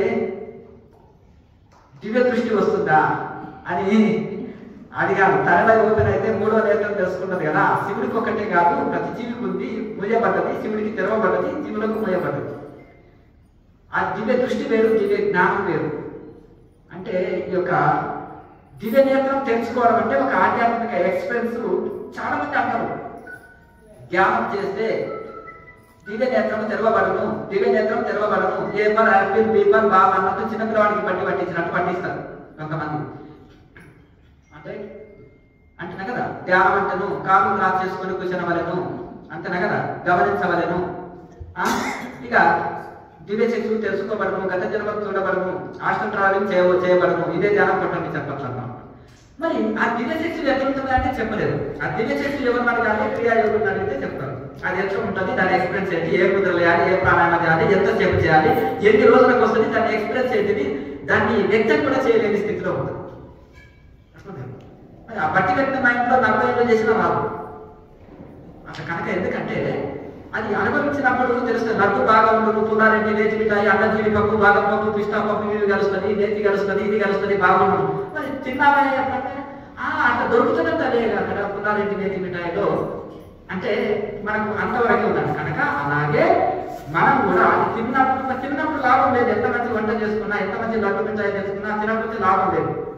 అలాగే ఎన్ని సెంటర్లకు తిరిగినా, ఎన్ని పుస్తకాలు చదివినా గాడిద కూడా మోస్తుంది. గంధం చెక్కలు కానీ బూడిదల గొడవలాడుతుంది. మరి గంధం మనుషులు పూసుకుంటారు. ఇక్కడ అమ్మగారు ఇక్కడ పూసుకుంటారు. ఎందుకు? అంతేనా కదా. అలాగే మనం అన్ని పుస్తకాలని కూడా చదివి అంటే గాడిదకి పుస్తకాలని బరువే గంధం చెక్కలు. అనుభవించేది మనుషులు. కానీ ఆ అనుభవాన్ని అనుభవించేది మాత్రం యోగులు, పండితులు మాత్రం పుస్తకాలను మోసుకుంటారు. పాపం శ్రమనే వాళ్ళకి మిగిలేదు. ఏంటంటే పండితులు కానీ చప్పట్లు కొట్టినప్పుడు కొంత ఆత్మతృప్తి లభిస్తారు అంతే. ఎందుకంటే మోసి గాడిద మోసపోతా వాళ్ళు. ఈ శ్లోకం మర్చిపోతాను, 6 సన్మానాలు వస్తాను, నాకంటే గొప్ప పండితులు నన్ను ఓడిస్తారని బరువు శ్లోకాలు బట్టి కంపు కాయలు కాసి శ్రమనే మిగులుతుంది అంటాడు. ఒక సముద్రాన్ని చెప్పుతుంటే పండితులంతా పోటీ పడ్డారంట. అయ్యా మక్కనంటే అంత వెన్ననంట యోగులు తిన్నారంట, నీళ్ళ మజ్జిగ మాత్రం పండితులకు మిగిలిందంట. లాస్ట్ కబీర్ అంటారు. అర్థం కదా. గొప్ప యుద్ధం చేసిండ్రు, నీకా నాకా అంటే పండితుల కంటే నీళ్ళ మజ్జిగ మిగిలింది. లాస్ట్కి మొత్తం నీళ్ళ మజ్జిగనే. ఇంకా వీళ్ళకి వెన్నంత తినేసిందంట. వెన్నంత మిగిలింది ఎవరికై అంటే యోగులకు.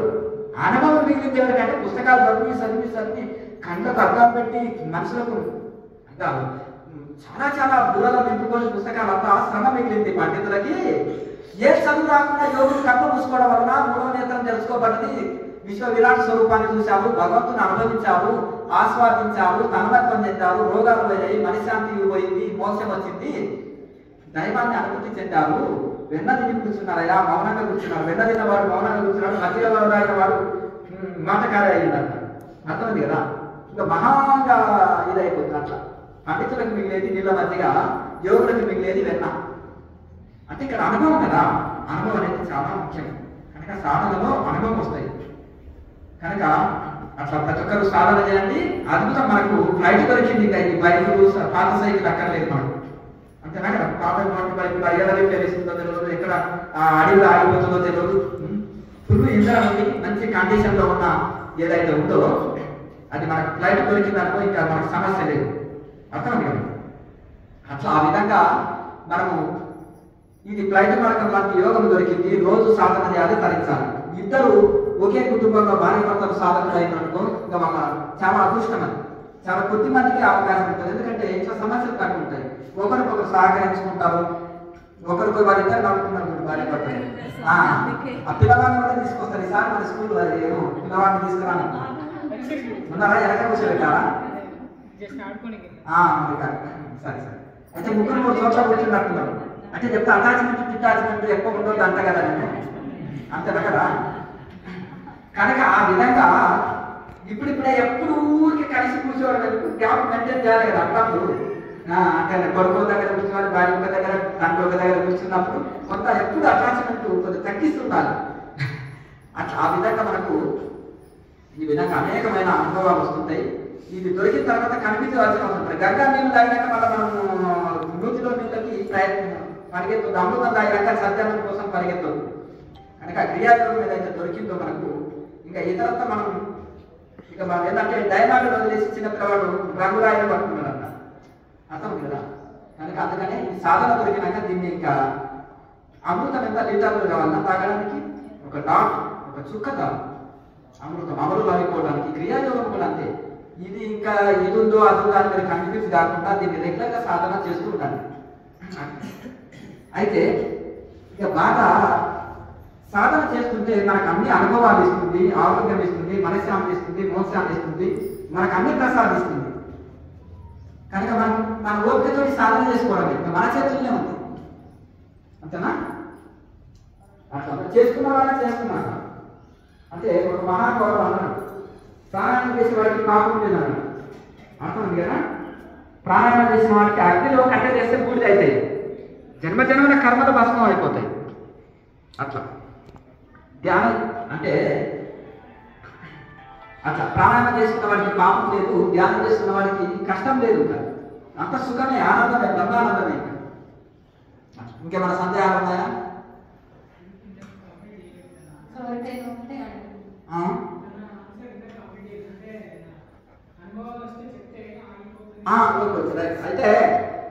అయితే ఒకటి ఏంటంటే అనుభవాలు అంటే సాధకులు కాని వాళ్ళ దగ్గర చెప్పినప్పుడు వాళ్ళు ఏంటంటే వాళ్ళు ఇంకో రకమైన సాధన చేస్తున్నా మిస్గైడిస్తారు. అంటే వేరే ఇది ఇచ్చగాదు అచ్చగాదు మనల్ని కన్ఫ్యూజ్ చేస్తారు.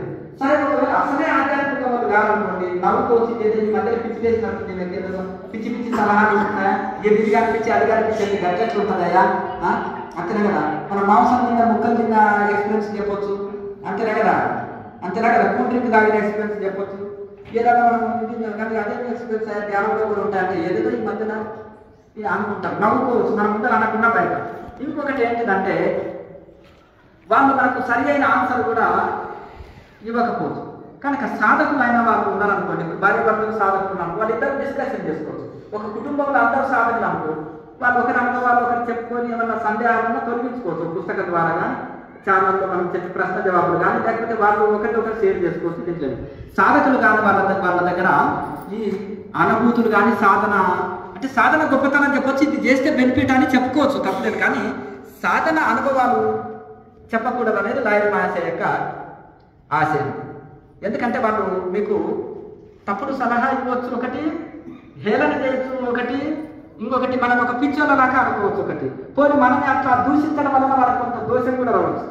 ఇప్పుడు మనం నిజంగా మన మిత్రులు అనుకో, మనం ఉన్నప్పుడు వాళ్ళకి ఏదన్నా ఇది తగిలింది అనుకో, మనము వాళ్ళకు చెప్పి వాళ్ళకి హాని చేసిన వాళ్ళ మధ్య. అందుకని సాధకుల దగ్గర మనం చర్చించుకోవచ్చు తప్ప సాధన చేయని వాళ్ళ దగ్గర చర్చించుకోకూడదు. నెక్స్ట్ ఉండేదంతా ఒకటే అయ్యా, దీంట్లోనే ఉంది. ఈ ప్రపంచం అంతా నడుస్తున్నదల్లా ఇదే. ఇది ఒక్కటి కంట్రోల్ ఉంది అనుకుంటా, అన్నీ కంట్రోల్ ఉంటాయి, అంతేనా. అట్లా ధ్యానంలో మనం ముందుకు వెళ్తున్నాడు. కారణం ఏంటంటే మా ఆయన ఎంతవరకు ధ్యానంలోకి వచ్చిందని ఆయన ధ్యానం చేస్తున్నాడు. అమ్మగారు ఎట్లా చేసేయాలంటే అవతో ఉప్పు వేయకుండా ధ్యానం. ఇంకా ఆయన మంచి ధ్యానం 3 గంటలు ధ్యానం చేసిందనుకో, వచ్చి ఏమంటే వడ్డించుకున్నాను సైగల మాటలు ఏముండవు, ఇట్లా అనుకుంటాడు. ఎందుకంటే బాగా ధ్యానం చేసినాను గుర్తు అంటే బాగా ఆకలి ప్రాణాలు ఎక్కువ చేసినా లోపల జఠరాకి బాగా అయితే ఆకలిలో బాగా అయిపోయి ఇక అయితే అన్నాడు అనుకో, అట్లా ఇట్లా ఊపినాను పెద్ద చేసినట్టు కిందికి తల వేసుకొని ఇంకా పైకి ఎత్తడం కూడా లేదు తల. ఇక చెప్పుకున్నాడు తినేసింది అనుకో, చేతి కడుపుతోటి ఏమంటే ఉప్పేయలేదు చూసారా మీరు అంటే నాకేమో ఆ పేడ అనిపించలేదు అన్నాడనుకో. ఓహో ఇంకా మీరు ఆయన ఓహో ఇంకా తీవ్ర ధ్యానంలోకి వెళ్తున్నాడని అర్థం. ఇప్పుడు గురువు గారు చెప్పింది ఎంతవరకు నిజమంటే, నేను ఛానల్లో వచ్చినప్పుడు నేను దాదాపు 10 సంవత్సరాల నుంచి ధ్యానం చేస్తున్నాను పిఎంసి ఛానల్ వాళ్ళకి. ఈ ధ్యానం చేసినప్పుడు ఈ మనకి కరోనా ఎప్పుడైతే వచ్చిందో ఆ కరోనాలో ఒక 2-3 అవర్స్ ఒక 5 minutes దాకా అలా కూర్చొని లేసేదాన్ని.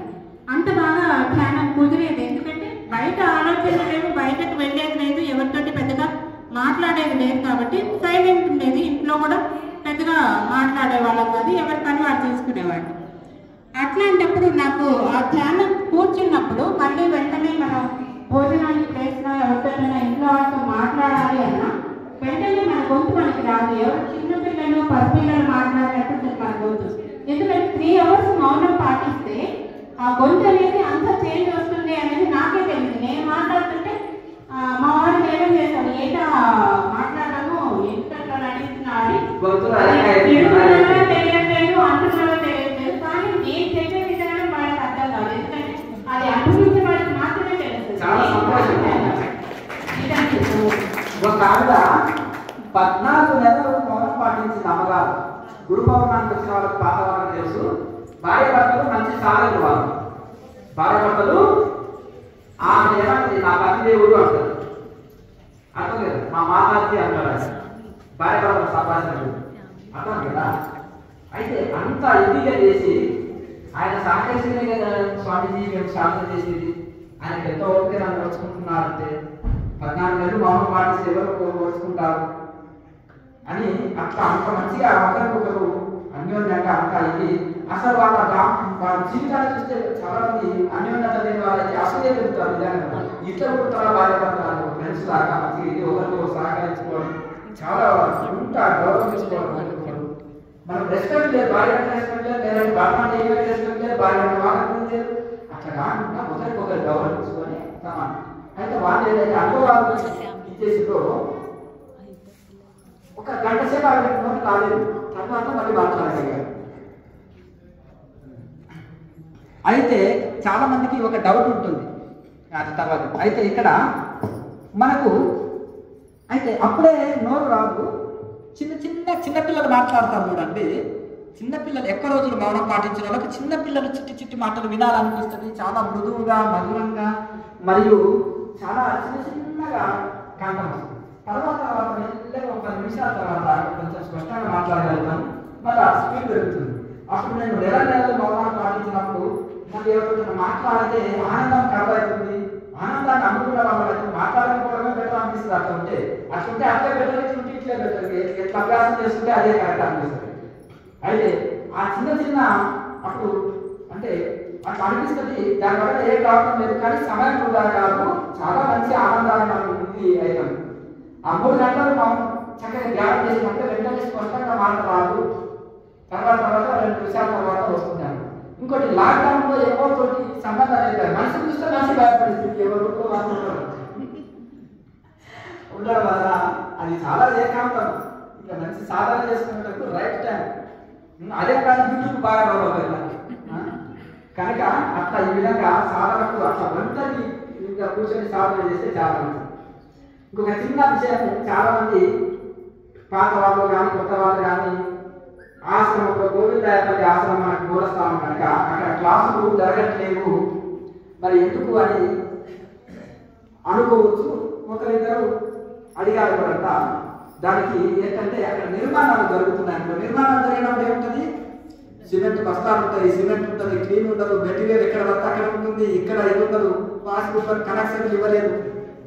ఎక్కువ క్లాస్ జరగాలంటే ఎన్ని వాష్రూమ్లు కావాలి. గురు పౌర్ణమి రోజు చూడు ఎంత అవస్థ పడ్డారు. 2 ఉన్నాము, ఏదో అడ్జస్ట్ ప్రైవేట్ ఏదన్నా లారీ అంటే అక్కడ పెద్ద ప్రోగ్రామ్స్ అక్కడ జరిగినాయంట. ఏమి అంటే వెహికల్లో వస్తాయి కొంచెం అంటే మన కొన్ని టాయిలెట్స్ బయట టాయిలెట్స్ తీసుకొస్తారు, అవి కూడా దొరకలే మనకు. అయినా కానీ కొంచెం ఓర్చుకొని ఇది చేయాలని 4 గంటలకి వెళ్ళి కొంత పురుషులకు ఒక చెప్పి స్త్రీలకు ఇక్కడ ఉంది వాళ్ళు ఉంది అని రకరకాల చెప్పారు. నిర్మాణాలు ఉన్న తర్వాత ఇంకా అవన్నీ ఇంకా పూర్తి అయిన తర్వాత అక్కడ జరుగుతాయి క్లాసులు. అందుకని ఇప్పుడు బయట పెడుతున్నాం కాబట్టి దీన్ని సద్వినియోగం చేసుకోండి. ఎక్కడ తీసినా నేర్చుకోవడం. ఇంకొకటి మన సిస్టమ్ ఏంటంటే ఆశ్రమం చుట్టూ తిరగండి, 5 వారాలు తిరగండి, 3 వారాలు తిరగండి, ఇదైతే మీకు అది ఇష్టమైన ఆసక్తి తిప్పేయలేదు. ఒకసారి క్లాస్ చేసినాక దాన్ని బాగా సాధన చేసుకోండి, తరించండి అని చెప్తాం. దీనికి ఇప్పుడు ఈ పాఠాశ్రమం అన్నీ ఉన్నాయి. అక్కడ వాటర్ ఉంది, కరెంట్ ఉంది, ఇవి ఉన్నాయి. అవి ఉన్న దానికి ఇంత టైం పడితే కొత్త దానికి ఎంత టైం పడుతుంది? కొత్త ఆశ్రమం అంటే అడుగులో చేసి రోడ్డు ఉండదు, దానికి ఒక కరెంట్ ఉండదు, ఒక బోర్ ఉండదు, ఒక ఇది ఉండదు. కొత్త దానికి ఎంత టైం అవుతుంది? అంతేనా? మరి మనం అట్లా ఆలోచన చేయాలి. కనుక దాన్ని అవుతుంది, కొత్తది కూడా భవిష్యత్తులో తప్పకుండా అవుతుంది. దానికి ఇంకొకటి ఏంటంటే నేను మామూలుగా చెప్పాలంటే చాలా బహుమాట వస్తుంది అనుకోండి. నిజంగా చెప్పాలంటే ఇటువంటి కార్యకర్తలు సౌండ్ అంటారు, ఇట్లా సాయిగా చేస్తాడు, మైక్ ఇచ్చేసి ఇంకా నేను వెళ్ళిపోయినాక చెప్పాయి బాబు స్వామి చెప్పించేట అంటామని. గురువు గారు త్యాగయ్య సమం త్యాగం చేసినట్టు ఆయన దేవుడు, ఆయన దగ్గర 1 కోటి రూపాయలు తల ఒకటి ఇచ్చి కనుక దేవుడు శివుడికి ఇచ్చినట్టే ఆ డబ్బులు.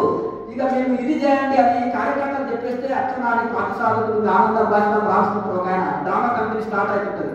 ఒక ఆయన చేసిన ఆల్రెడీ 1 కోటి ఇచ్చినాయి అంటే మొదట్లో 4 అంటారు. అది ఇచ్చేదేంటి వాడు ఎత్తుకోబెట్టుకునే ఉంటాడు. ఆ ఎన్నికలు నిజంగా వచ్చిన ఆయన 1 కోటి ఇస్తే 50 లక్షలు దాన్ని తల 4 రాస్తారు. అటువంటి వ్యాపారాలు ఇక్కడ లేవు. కనుక అటువంటి దాంట్లో కూడా ఒక సంస్థ నడపాలంటే చాలా ఖర్చుతో కూడుకున్నది. అడుగులో ఒక పెద్ద సంస్థని నెలకొల్పాలంటే సామాన్యం కాదు.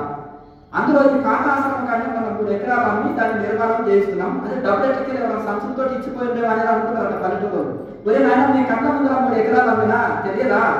అదే సంస్థల డబ్బులు వచ్చినాయి, నిర్మాణం చేస్తున్నాం. ఆ దగ్గర భార్య పిల్లల సంవత్సరాలు ఎవరు పెట్టాం. ఇప్పుడు చాలా మంది ఏం చేస్తున్నారంటే ఒక ప్యాషన్ అయిన బ్రహ్మచారి అంటే త్యాగం అంటారు. 20 మందిని పోషిస్తుంటారు ఇంట్లో. ఎక్కడ కొంతమంది ఏమో గృహస్థులను చెప్పనక్కర్లేదు, గృహస్థ సాగుతుంది చెప్పనక్కర్లేదు. కనుక ఇట్లా సరే ఇంకా ఇప్పుడు మీరు ప్రపంచం అంతా వసుదైవ కుటుంబం, మీరంతా క్రియావాదులు, మన క్రియాయోగ కుటుంబం. కనుక మనం ఏం చేయాలంటే ఇట్లా ఈ విధంగా ఇప్పుడు పాతదానికనే ఇంత టైం తీసుకుంటుంది. పల్లెటూరులో పనులు కావాలంటే అంత ఈజీ కాదు. పూర్వంలాగా చేయకుండా అయిపో చాలా సతాయిస్తారు, సరిగ్గా చేయరు. 20 మంది పిల్లలను తీసుకొస్తే 10 మంది పని చేస్తారు, 40 మంది పెడితే 20 మంది పని చేస్తారు. మనం వాళ్ళ భోజనాలు పెట్టి చేయిస్తున్నాం. ఇక మనం సాగులో కదా ఏమన్నా చేయండి నాయన అంటే 4 సార్లు బతికారు. ఇక వాళ్ళకు సరుకులు డబ్బులు ఇచ్చి పంపిస్తాం, 3 పూటల భోజనం కూడా పెడతాం పనులకి. అట్లా కనుక ఇదే ఇంత టైం తీసుకుంటే మరి కొత్తది ఎంత టైం తీసుకుంటుంది? కనుక కొత్తది కూడా అవుతుంది, టైం పడుతుంది. మీరు దాని గురించి నిశ్చింతగా ఉండండి, తప్పకుండా అవుతుంది. యోగుల సంకల్పం వృధా పోదు. కనుక ఆ విధంగా మీరు అందరూ కూడా ఈ విషయంలో అందరూ సహకరించి ఎక్కడ క్లాసు జరిగినా అక్కడికి వచ్చి మీ సందేహాలు తొలగించుకోండి, క్లాసు చేయండి. ఒకసారి క్లాసు చేసినాక ఇంటికి వచ్చి సాధన చేసుకోవడమే. ఇంకా మీరు మీ డ్యూటీ సాధన చేసుకోవడమే. ఇది లీటర్ల కొద్ది అవసరం లేదు, ఒక చుక్క రాదు. ఇది ఒక ఇదే దీన్ని రెగ్యులర్గా ప్రాక్టీస్ చేసుకోవడమే. కనుక ఆ విధంగా మీరు దీన్ని రెగ్యులర్గా బాగా సాధన చేసుకుంటే మనకు కలుస్తాం. ఇప్పుడు మనకు సాధన దొరికినాక ఇంకా ఆలస్యం లేదు. కొంతమంది మాకు 20 ఏళ్ళు అయ్యండి, ఒక యోగాత్మకత చదివి స్వామిజీ 20 సంవత్సరాలు అయ్యి ఎక్కడ దొరుకుతుందో తెలియదు అని కొంతమంది అంటారు. వృద్ధాప్యంలో నేను సాధనలోకి వచ్చినాను. కొంతమంది 70 సంవత్సరాల వృద్ధులు ఒక 3-4 ఏళ్ల నుంచి క్రియాయోగం చేస్తున్నాను. చాలా లేటుగా వచ్చినాం స్వామి, మా అదృష్టం వచ్చి ఏ పాపం చేసినా ఇంత లేటుగా దొరకాలన్నా మాకు అన్నారు. కానీ వాళ్ళ ముందంజలు ఉన్నారు. ఈ 4 సంవత్సరాల నుంచి తీవ్ర సాధన 6 గంటలు 7 గంటలు దయపట్టిన వాళ్ళు అక్కడ కూర్చొని 9 గంటలు కూర్చోవడం నేర్చుకున్నారు. ఆసన సిద్ధి లభించింది, అనుభవాలు పొందుతున్నారు.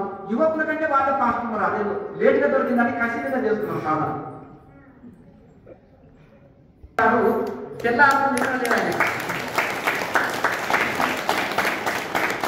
ఇక్కడే చేయించినామా? మరి బెస్ట్ ఊకే తీసుకొని వెహికల్ ఆడ చేసి తీసుకురావడం అంటే కనుక ఆయన తెల్లారు నిద్ర లేదు ఆయనకి, అర్థమైంది కదా. ఇక మనం ఏమనుకుంటామంటే ఎవరన్నా వంటలు పాత సాధకులు ఎవరంటే ఏదన్నా ఉప్పు కారం వేయకపోతే దూరం ఉంటాయా అంటారు. ఎందుకు? నేను లోపల తీసుకొని పోయి ఏమయ్యా సత్యనారాయణ నువ్వు ఎట్లా చేసినావని నేను ఆయనకు మాట్లాడవచ్చు, బాధ్యత తీసుకోండి. మరి ఆయన పాత సాధకులు ఎవరన్నా నొచ్చుకోవచ్చు. మరి అట్లనే ఆయనకు ఛాన్స్ ఇస్తే ఉప్పు కారం ఎక్కువ వేసిండు అనుకోండి, వ్యవహారం జరిగిపోతుంది కదా. అట్లా నొచ్చుకోకూడదు. ఆయనకు ఒక బాధ్యత అప్పచెప్పినప్పుడు ఏం చేయాలి? ఆయన ఏదైనా చేయించుకుంటే చేయండి, కరిగివు తుడిసివు కోసివు అని ఆయన చెప్పిందే మరి అది కూడా. నేను ఉప్పు వేయనికి పోతా, కారం వేయనికి పోతా, చింతపండు పులుసు వస్తా అంటే నలుగురు చేస్తే ఏమవుతుంది? వ్యవహారం వెళ్ళిపోతుంది. అది కూడా కట్టి కూడా ఆయన చేసుకొని చేశాం. కనుక ఒకటి ఏంటంటే మనం ఈ విషయంలో సాగండి. ఇంకొకటి చూడండి, సేవ చేసేవాడు గట్టిగా మాట్లాడతాడు, అది గుర్తుపెట్టుకోండి. నేను ఇంత గట్టిగా వాయిస్ ఇస్తానంటే ఎందుకు చెప్పండి? ఇంత నేను వీడియోలో అంత గట్టిగా ఎందుకు మాట్లాడుతున్నానంటే త్యాగం ఉంది, సేవ ఉంది, అందుకని మాట్లాడతాను. అర్థం కదా? ఒక మనిషి చాలా భయపడతాడంటే లొసుకులు వెనుక చాలా ఉంటాయి, స్వార్థం ఉండి ఉంటుంది. అదండి. కనుక ఒకటి ఎందుకంటే మీరు అందరూ బాగుపడాలని నేను ఏది చెప్పినా మిమ్మల్ని మీరు చాలా మంచిగా బాగుపడాలని నేను అన్ని రకాలుగా చేస్తాను. ఇప్పుడు నకిలీ బంగారం, ఒరిజినల్ బంగారానికి సాధనలో కూడా నేను ఎన్నో విశ్లేషణ ఎందుకు చెప్పినా అంటే, మీరు మంచి సాధన డైమండ్ దొరికిన తర్వాత పారేసి మన రంగురాయి కోసం పరిగెత్తకండి. ఈ క్రియాయోగం దొరికిన తర్వాత సాధన చేసి తరించండి అంట. ఇక్కడ సేవ చేసేటప్పుడు కూడా ఏదైనా చక్కగా కూర్చోండి అని చెప్పడంలో కానీ, మనం ఏదైనా చేయలేక పోతే కూడా వాళ్ళు ఏదైనా ఉన్నా కానీ పాత్రలు కానీ వచ్చుకోకూడదు. ఎందుకంటే వాళ్ళకి మనం సర్వీస్ చేస్తున్నాం. వాళ్ళు తెలిసో తెలియక మనం ఏదైనా అమలుపోయినా కానీ మనం వచ్చుకోకూడదు. అంటే ఎందుకంటే వాళ్ళు మనం జీతం ఇస్తున్నామని చెప్పండి, కాబట్టి సర్వీస్ అండి. కనుక వాళ్ళు ఎందుకంటే క్రియాయోగులకి సేవ చేస్తే మంచిది, పాపం ధ్యానం చేసుకుంటారు కదా. ఇది బయట చేసే కంటే ఇది ఎక్కువ సేవ కదా. ఇప్పుడు బయట క్లాసులు పెడితే నా రోజు టైం ఇవ్వాలంటే ఎట్లా? బయట ఇప్పుడు పోయే రోజు ఒకటి, వచ్చే రోజు ఒకటి, 2 రోజులు కదా. ఒక రోజు ముందే పోవాలి కదా చూసుకోవడానికి, అక్కడ అంత కరెక్ట్ ఉన్నాయా లేదా, ముందు అన్ని సామాగ్రి కొనుక్కోవాలి కదా. కొనుక్కున్న తర్వాత ఇవన్నీ చూసుకోవాలి, క్లాస్ చేయాలి, 4 రోజులు స్పెండ్ చేయాలి, టైం ఇవ్వాలి, మరి కష్టపడి పని చేయాలి. పని చేసినప్పుడు మరి అట్లా సమయం ఇచ్చేమని ఎవరు వేళకి ఆహ్వానిస్తుంది. కాబట్టి నేను ఎక్కడ ఏ జిల్లాలో క్లాసులు పెట్టినా రండి, చెయ్యండి. స్వామి వెనకాలనే నడుస్తాను మీరు. స్వామి ఇప్పుడు డ్రైవర్ పోస్ట్ తీసుకుంటే స్వామి పక్కనే కూర్చుంటారు కదా. ఇప్పుడు సీఎం ఉన్నారండి, మనం డ్రైవర్ పోస్ట్ తీసుకుంటే ఆయన పక్కనే కదా కూర్చునేది, అంతేనా కదా. ఇప్పుడు సేవా కార్యక్రమంలో ఉన్నప్పుడు స్వామితో ఇప్పుడు 2 నిమిషాలు ఏంటిది పోకపోతే ఏదైనా అడిగినా కానీ ఇప్పుడు పోతున్నా వెంటనే కూరగాయలు తీసుకుంటామా పోదప్ప అన్నప్పుడు పక్కనే నడుస్తాము, గంట సేపు మాట్లాడే అవకాశం ఉంటుంది కదా స్వామితో. అవును కదండి. అట్లా ఇప్పుడు మీ యొక్క డబ్బులు వసూలు చేయమంటున్నానా, ప్రచారం చేయమంటున్నానా, మీ టైం వేస్ట్ చేసుకుని చుట్టూ తిరగమంటలేదు. అవకాశం ఉంటే చేయండి, అవకాశం లేకపోతే మీ డ్యూటీ మీరు చేసుకుంటూ సాధన మాత్రం ఇవ్వకండి. సాధన చేసి తరించండి. అదే నేను కోరుకునే మీ నుంచి దక్షిణ ఏంటిది అంటే అదే ఈ పండు కాదు, మీరు ఇచ్చే డబ్బులు కాదు. మీరు డబ్బులు ఇస్తే నేను సాటిస్ఫాక్షన్ కాను, పనులు ఇస్తేను, లేకపోతే నాకు కొంతమంది కాళ్ళు కూడా తీసుకుంటాను. అటువంటిది కాదు, దాని కాదు. నేను ఒకటే చెప్తున్నా, మీరు సాధన చేయండి, మీరు తరించండి. ఈ సాధన వల్ల మేము ఆరోగ్యం పొందినాం, మనశ్శాంతి పొందినాం, లేకపోతే మేము లాభం పొందినామని మీరు ఒక నిజం మాకు టానిక్ లాగా సేవ చేయడానికి మాకు ఉపయోగపడుతుంది. అది ఏం చెప్పి బయటికి చెప్పించేది కాదు. మీరు నిజంగా లాభం పొందాలనుకో, ఇది మీరు మాకు ఇచ్చే దక్షిణ. మీరు లాభం పొందడమే. ఇప్పుడు తండ్రి ఏం కోరుకుంటాడు? నా పిల్లవాడు డాక్టర్ కావాలి, ఇంజనీర్ కావాలని కోరుకుంటాడు. అతను ఆ డాక్టర్ ఇంజనీర్ అయితే చాలా సంతోషపడతాడు, తండ్రి చాలా సంతోషపడతాడు. నేను కూడా మీరు ఎంటర్టైన్మెంట్ పొంది మంచి ఒక రుచిలాగా తయారవడమే నేను మీ నుంచి ఆశించేది, అదే మీ నుంచి ఆశించే దక్షిణ. కనుక మీ నుంచి స్వామి ఏం ఆశించారు? మీరు ఏమి ఇచ్చి నన్ను తృప్తి పెట్టలేరు. మీరు ఆధ్యాత్మికంగా డెవలప్ కాండి. అలాగే ఏది పడితే వచ్చేసి గుడ్డిగా ఇప్పుడు విచక్షణ జ్ఞానం, వివేకము, విచారణ అనేది ఉండాలి. మనం ఇంత చదువుకున్నాం, దేవుడు తెలివిచ్చిండు. ఏది తినాలి, ఏది తినొద్దు అన్నప్పుడు విచారణ పనిచేయాలి. ఏది చేయాలి, ఏది చేయొద్దు అని కన్నా విచారణ పనిచేయాలి. ఒకదాన్ని ఫాలో అవుతున్నాం కదా, 100 మంది కాదు 1,00,000 మంది కన్ఫ్యూజ్ అయినా చేసినా కన్ఫ్యూజ్ కావద్దు, అంతేనా కదా. కన్ఫ్యూజ్ కావద్దు. చాలా మంది డబ్బుల కోసం అనేకంగా కన్ఫ్యూజ్ చేయొచ్చు మిమ్మల్ని, మీరు కన్ఫ్యూజ్ కావద్దు. అట్లా కొంతమంది కన్ఫ్యూజ్ అయిపోతే నేను బాగా చేస్తుంటాను, ఇంత మంచి మార్గాన్ని వీళ్ళకి చూపిస్తే ఏంటిది మాయ మాటలకే ఇది అయిపోతున్నారని. నమస్తే, నా పేరు రామచంద్ర రెడ్డి, చిత్తూరు నుంచి వచ్చాను. ఇంకొక చిన్న విషయం అయితే, ఎవరైనా సరే వాలంటరీ సర్వీస్కి ఎల్లవేళలా ఆహ్వానం. ఇక్కడైనా వడ్డించే కాడ ఉండొచ్చు, ఇక్కడైనా ఏదైనా పనులు చూసుకునే కాడ ఉండొచ్చు. ఇంకో ఈ మధ్యలో ఏదో ఈ అమ్మగారు నేను అందరినీ లేడీస్ వరకు నేను ఏదో ఇవన్నీ చూస్తానంటే ఆమె ఏదో చూసుకుంటుంది. యువకులు ఆయన వంటల కాడ చూసుకుంటారు, వీళ్ళు మగవాళ్ళ దాని సెక్షన్లో చూసుకుంటున్నారు, అంతే కదండి.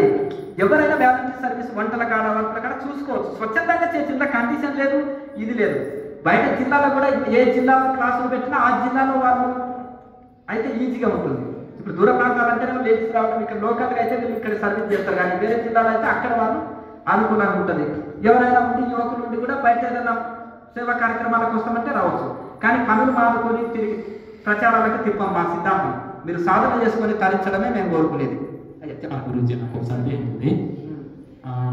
క్రియాయోగ బాగా ప్రాక్టీస్ చేసిన తర్వాత దివ్య దృష్టి పైన ఏమన్నా అవగాహన వస్తుందా? ఇక్కడ అష్టసిద్ధులు అంటారు. అష్టసిద్ధులు అంటారు. అయితే మనము ఉద్యోగం ఎందుకు చేస్తున్నామంటే నేను డాక్టర్ని, ఇంజనీర్ని ఏదో కావాలని దానికి సంబంధించిన కోర్సులో జాయిన్ అయ్యాను. కొంతమంది మహాకోటీశ్వరులు ఉంటారు.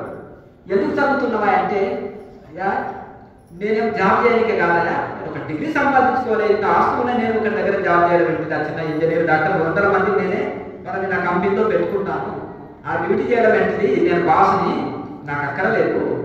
ఎందుకంటే నేను మా తల్లిదండ్రులు తాతలు మంచి విద్యావంతులు, నేను చదువు నేను ఉద్యోగం కోసం కాదయా చేసేది, నేను చదువుకోవాలని చదువుకుంటా, ఇంత జ్ఞానం ఇస్తుంది మనిషికి, నేను మా సంస్థలను కూడా ఎట్లా నడుపుకోవాలో అది తెలియపరుస్తుంది కనుక ఆ చదువుతాను. కానీ చదివిన ప్రతి ఒక్కరు ఉద్యోగాలు చేయాలని లేదు. అలాగే సాధన చేసిన ప్రతి ఒక్కరు కూడా అష్టసిద్ధుల మీద దృష్టి పెడతారని లేదు. గొప్ప గొప్ప ఋషులు ఉన్నారు, వాళ్ళకి అష్టసిద్ధులు వచ్చి నాకు వినియోగించారు, ఒక పిచ్చివాడి దాకా గడుపుతుంటారు. అదే కొత్త సాధకుడికి ఏదైనా చిన్న ఉందనుకోండి, అక్కడ ఒక చిన్న కొత్త బైక్ తీసుకున్నాడు ఒక కుర్రాడు, వాళ్ళ ఫ్రెండ్స్కి అందరూ తీస్తాడు, గల్లి తిప్పుతాడు, ఆ కారణం అంతా తెలవాలి తన కొత్త బైక్ తెచ్చింది కనుక. ఇట్లా కొంతమంది చూపించుకుంటారు, కొంతమంది ఏదో చిన్న సింపుల్గా ఉంటారు. మహాకోటీశ్వరులు కూడా ఏదో నైట్ సెట్ వేసుకొని తిరుగుతుంటారు, చాలా ఇది ఉంటారు.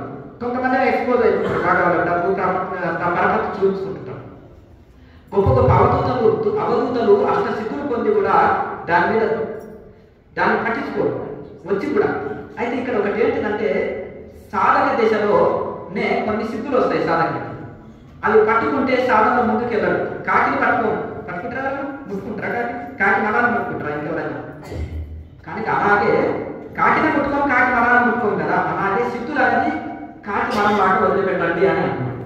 ఎందుకంటే సాధన దశలో సాధకునికి అహంకారం తీసుకురావచ్చు, పతనం చేయొచ్చు, సాధనలో ముందుకు వెళ్లకుండా అడ్డుగోడలు కట్టవచ్చు. అయితే నిర్వికల్ప సమాధి ద్వారా వచ్చే సిద్ధులు స్థిరమైనవి, అవి అప్పుడు దివ్య దృష్టి దివ్య జ్ఞానం అనేది వస్తుంది ఎప్పుడు నిర్వికల్ప సమాధి ద్వారా. అయితే దివ్య నేత్రం మెచ్చుకున్నప్పుడు ఏంటంటే ఒక ఆధ్యాత్మిక అనుభూతి ఒక సాధకుడికి తన్మయత్వ స్థితి.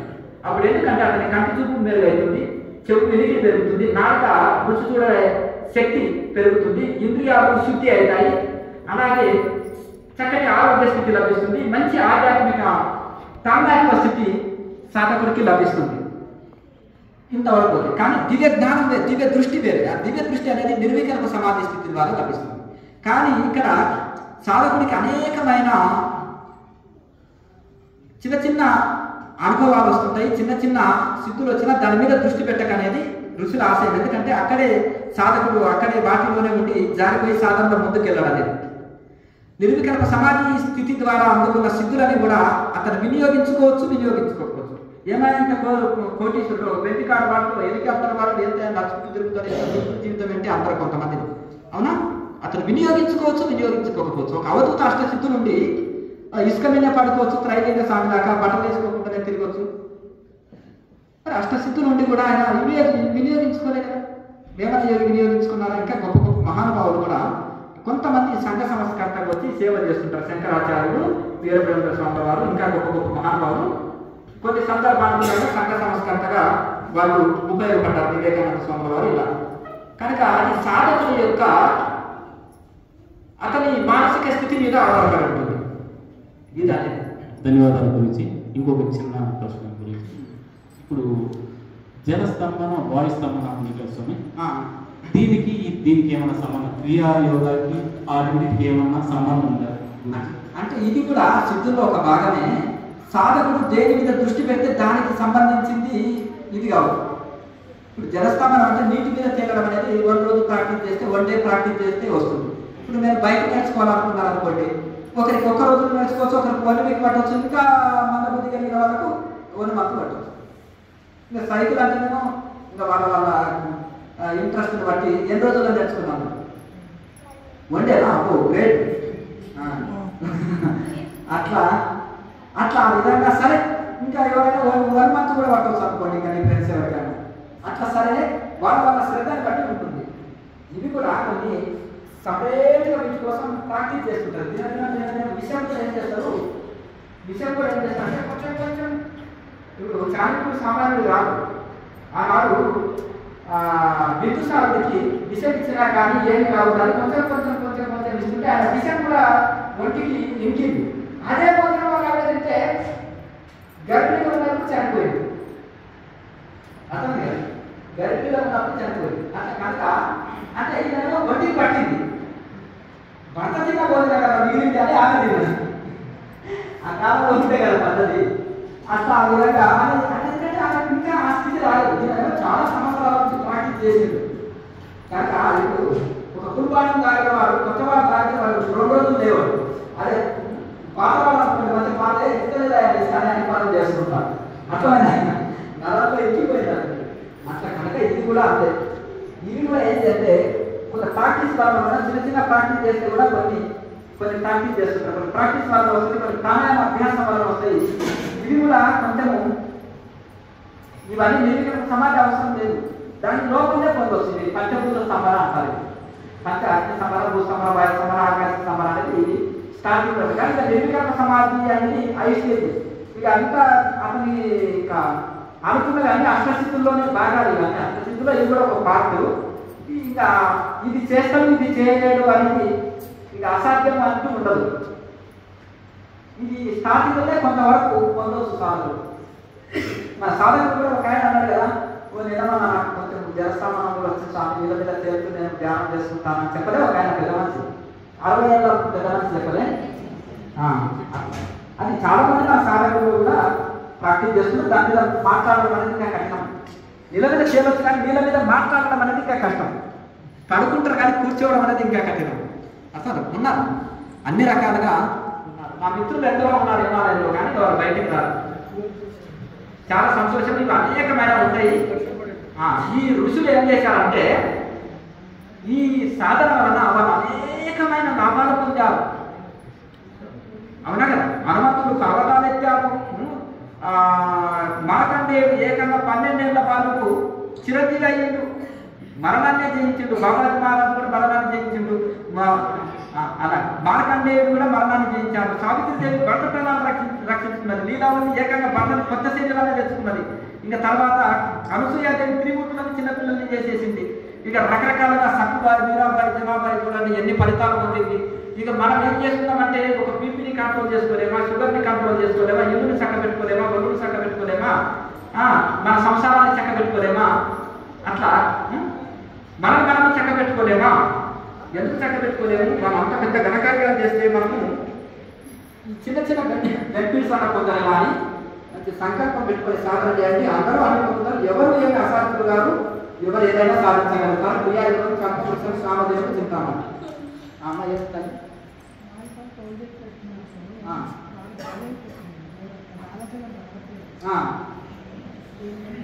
ఈ 4 ఎక్సర్సైజ్లు బాగా చేయాలి. కాదు 4 ఎక్సర్సైజ్లు బాగా చేసి 4 కోరు కావాలి. చిన్న 4 అందుకుంటుందా? 4 అందుకుంటే అప్పుడు నీకు లాభాలు అదే. అందుకని అప్పుడు ఉంటే 5 కావాలి. కొంచెం వాటర్ తాగండి.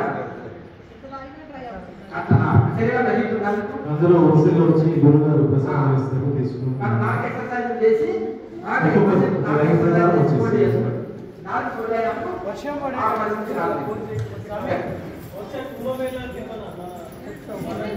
అవన్నీ తర్వాత టైం ఉంది సరేనా? మంచి చాలా సంతోషం. ఇక సాధన చేసుకోండి, ఫలితాలు అన్నిటికీ ఒకటే పరిష్కారం. అన్ని రోగాలకు ఒకటే మెడిసిన్, అన్ని సమస్యలకు ఒకటే పరిష్కారం. సాధన సాధన సాధన అంతేనా? Kriya Yoga meditation, Kriya Yoga meditation, Kriya Yoga meditation. అన్ని సమస్యలు డబల్ అందరికి వస్తాయి. నాకు అందే నాకు అందరి సమస్య కాదు ఉన్నాయి వస్తాయా? చిన్న చిన్న అయ్యాడు. పెద్దలు ఉంటే 2 చేయొచ్చు.